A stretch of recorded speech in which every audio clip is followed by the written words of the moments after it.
Biz bu günləri bura yığışmışıq. 8 Mart Beynəlxalq Qadınlar Bayramıdır.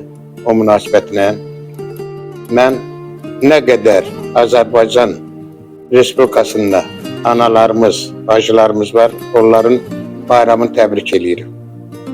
Onlara uzun ömür, can sağlığı arz edirəm. Bizi yaradan Allah bütün analarımızı qorusun, bacılarımızı qorusun. O gözə görünməz Allah onların borcu bərəkətin versin. Heç vaxtı, heç birinə pis gün göstərməsin. Sevgili xanım, səni təbrik edirəm. Sana həyatda nə yaxşı varsa onu arzu edirəm. Arzu edirəm ki, bizi yaradan Allah sənin canını sağ eləsin, sağ uzun ömür, can sağlığı arzu edirəm. Çox sağ ol. Mən də təşəkkürümü bildirirəm. Mənim üçün şərəfdir ki, mənim 8 Martımı şəhid atası təbrik edir. O mənim üçün fəxrdir. Çox sağ ol. Təşəkkür edirəm.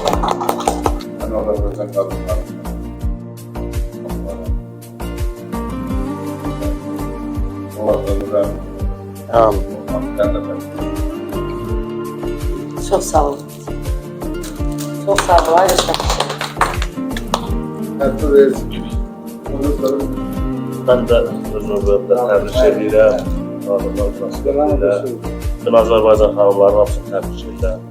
Təbəssümdə, dur balamızı da təbrik edirəm. Çox sağ ol. Çox sağ ol. Allah köməyiniz olsun. Çox sağ ol. Ayrıca. Allah səni var eləsin.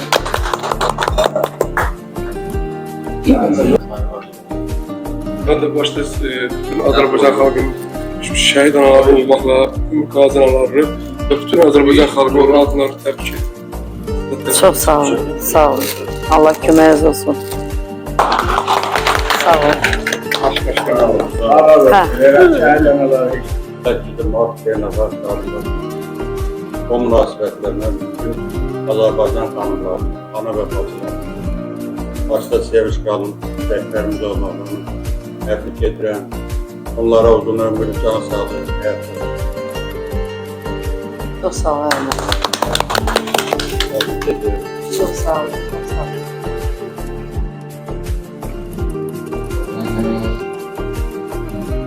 Biz de buraya yığışmakta bizim maksadımız oldu ki, Sevinç Hanım bizim rəhbərimizdir. Onun günü 8 Mart bayramını təbrik edirik. 100 dənə belə ad günləri, belə xoşbəxt günlər keçirsinlər. Bütün anaları, bacıları hamısının 8 Mart bayramı münasibəti ilə hamısını təbrik edirəm. Onlara uzun ömür, can sağlığı arzu ediyorum. Başta Sevinç Hanım olmaq şərtilə onun nəvəsi Nur Hanım da beraber onunla bir yerde. Sağ ol. Ayrı adım Uzun benim. ömür, can sağlığı arzu ediyorum. Xoşbəxtlik arzu ediyorum. Həmişə xoşbəxt yaşayasın. Sağ ol. Rabbim sağ ol. Sağ ol. Çok sağ ol. Ben de təbrik edirəm sizi Sevinç Hanım'daki Qadınlar Bayramı münasibətilə. Şəhid analarını da təbrik edirəm. 8 Mart Qadınlar Bayramı. Çok sağ ol. Sağ ol.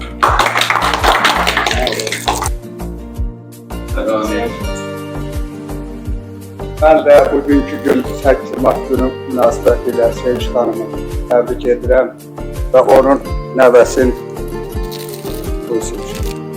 buyur Nur Hanım. Sağ ol. Allah bütün hanımlarımızın bayramı mübarek eləsin. Bizim şəhidlərimizə də Allah rəhmət eləsin.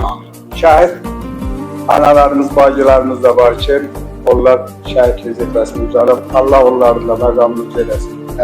Allah bütün şəhidlərimizə rəhmət eləsin. Bütün qadınlara da can sağlığı versin. Sağ olun. Sevinç Hanım, bir daha da bayramınız mübarek. Çok sağ ol. Sağ ol.